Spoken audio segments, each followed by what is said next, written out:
Qatar के अमीर का 20 साल बाद बांग्लादेश का विजिट बहुत ही ज्यादा कामयाब रहा। बांग्लादेश के साथ ऐसे मुआहदे किए गए जिससे बांग्लादेश को बहुत ही ज्यादा फायदा पहुंचेगा। बांग्लादेश डॉलर के बहरान से बचने के लिए कतर के साथ ऐसे मुआहदे किए हैं कि जिसका फायदा बांग्लादेश उठा पाएगा। तो बांग्लादेश के लिए यह बहुत बड़ा दिन था कि कतर के अमीर 20 साल बाद बांग्लादेश आते हैं और बांग्लादेश के साथ तारीखी मुआहदे किए जाते हैं जिससे आने वाले वक्तों में बांग्लादेश को बहुत ही ज्यादा फायदा होगा।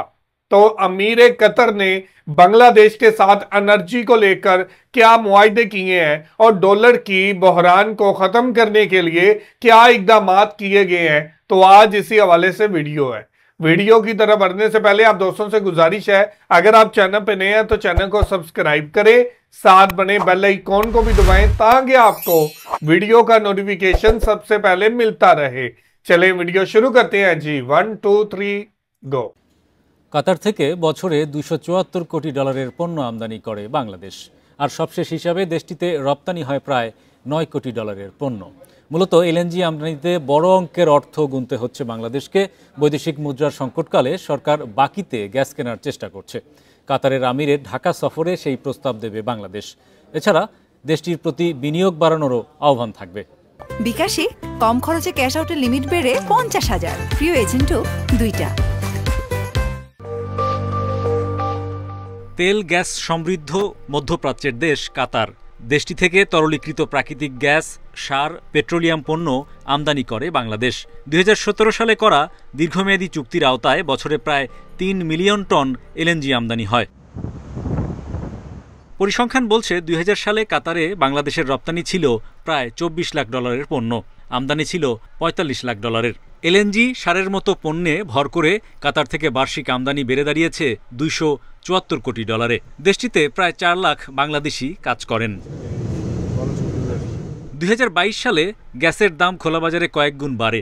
গ্যাসের বাড়তি চাহিদা মেটাতে গত বছর মার্চে কাতারের রাজধানী দোহায় স্বল্পোন্নত দেশগুলোর জাতিসংঘ সম্মেলনের ফাঁকে দেশটির আমিরের সঙ্গে বৈঠক করেন প্রধানমন্ত্রী শেখ হাসিনা।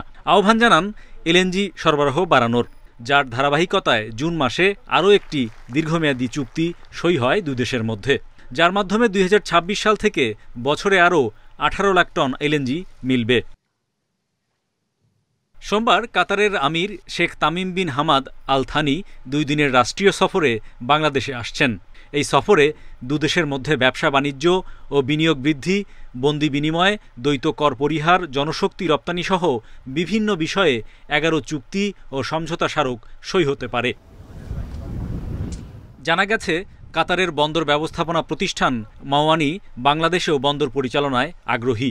মহেশখালীর মাতারবাড়িতে নির্মাণাধীন গভীর সমুদ্র বন্দরের ব্যবস্থাপনা করতে চায় দেশটি। Hari Saha, independent news. तो जी व्यूअर, ये थी वीडियो और आपने देखा कि कतर के साथ बांग्लादेश के ताल्लुकात मजबूत हुए हैं।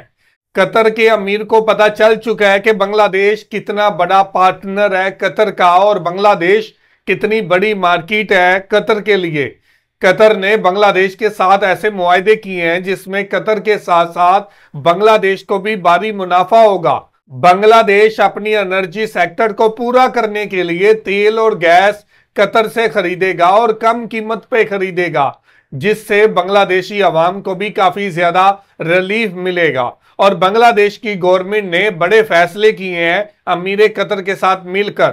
आने वाले चंद सालों में जो भी तजारत होगी वो बांग्लादेश और कतर की करेंसी में होगी।